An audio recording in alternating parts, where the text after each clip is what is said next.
I'm going to be putting some hours into learning JavaScript. I still, even though I've been trying to learn since like April, and it's just not sticking like at all. The plan is to sit down at exactly 9:30 and work until exactly 11:30, so 2 hours straight coding JavaScript. So yeah, that's the plan, and let's get into it. Now, here's the method. This is how I'm going to try and force myself to get into a deep flow state today. Step 1 is shut whatever door of the room you're in. Keep that shit closed. Next step, we got earplugs. And then I have a bottle of water, cup of tea ready to go. We're pretty much set, and I've already got what I'm working on loaded up in front of me. Do one of these.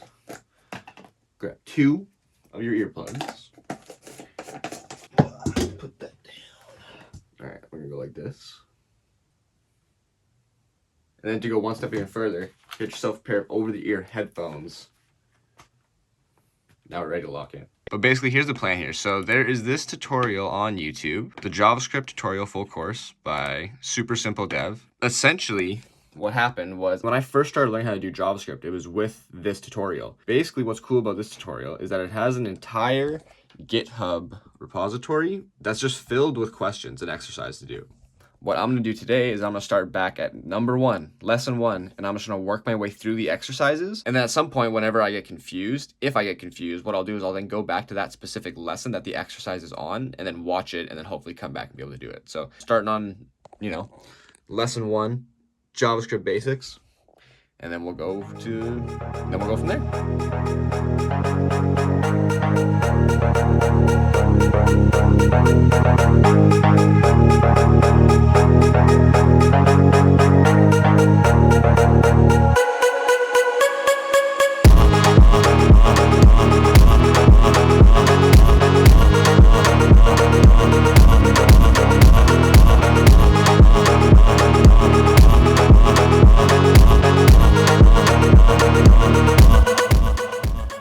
That is officially 2 hours straight of coding JavaScript. Holy shit, I'm tired now, but that felt good. That felt really good. After yesterday, really struggling and being quite frustrated with myself, I was actually able to just sit here for 2 hours and just go through all of the exercises. I ended up getting all the way up into like the 6th or 7th lesson at the end there. So no, that felt really good. And it is, as you can see, 11:30. Hopefully that showed up all right. But yeah, so that was 2 hours straight.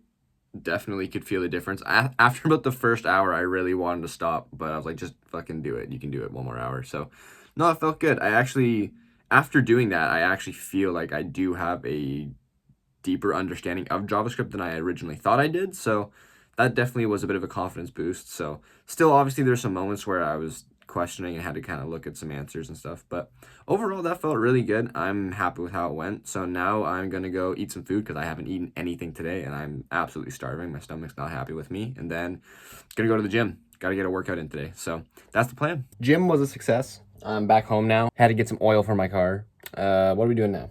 The plan right now is just read. That's what we're gonna do.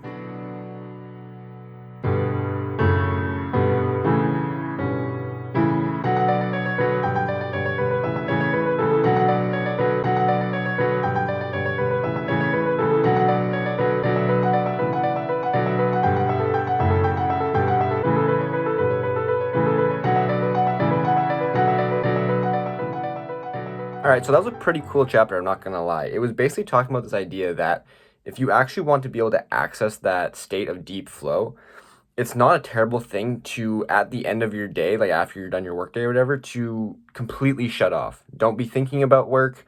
Don't be thinking about small tasks in your head that you didn't complete earlier that day. Try and completely shut off. And I guess it was saying that there's some studies that were conducted that essentially some of the things that you can do that, because basically what it was talking about is that you can only access that deep work part of your brain for a certain amount of time a day, and you can only make like hard decisions. Like you can only make so many decisions in a day.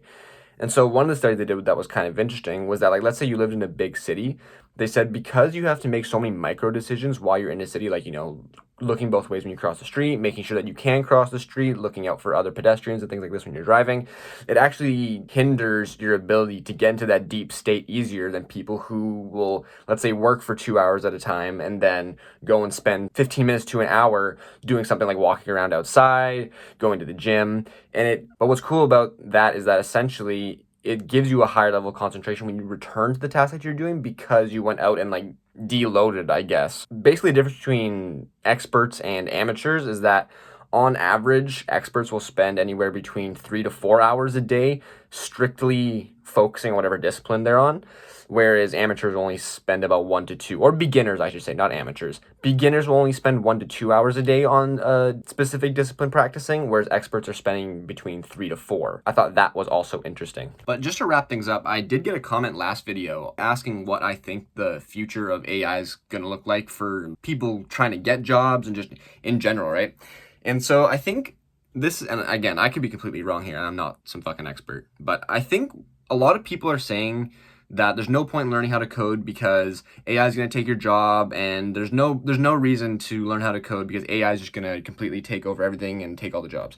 But I don't think that's necessarily true. I think what's more likely to happen is that the requirements for these jobs are just going to change. So just being good at coding alone isn't going to be enough to get you these jobs. They're going to want you to have other specialized skills and other specialized knowledge, right? So and AI is going to just be a tool. So even like, I know one of the things that they're looking for right now, a lot of companies, is people who are good at prompt engineering in specific, and then also people that can build applications that have AI integrated. So like I said, I don't think coding jobs are going to disappear. I think the requirements for them are just going to change, which is going to then, of course, be up to us to learn those skills. So it's just AI is not going to be replacing us. I think it's just going to be another tool in the tool belt. I think to end the day, I'm going to just edit this video, and then I got to get a bunch of short form ready for next week. So I think that's about all we got going on for today. I'll see you guys in the next one.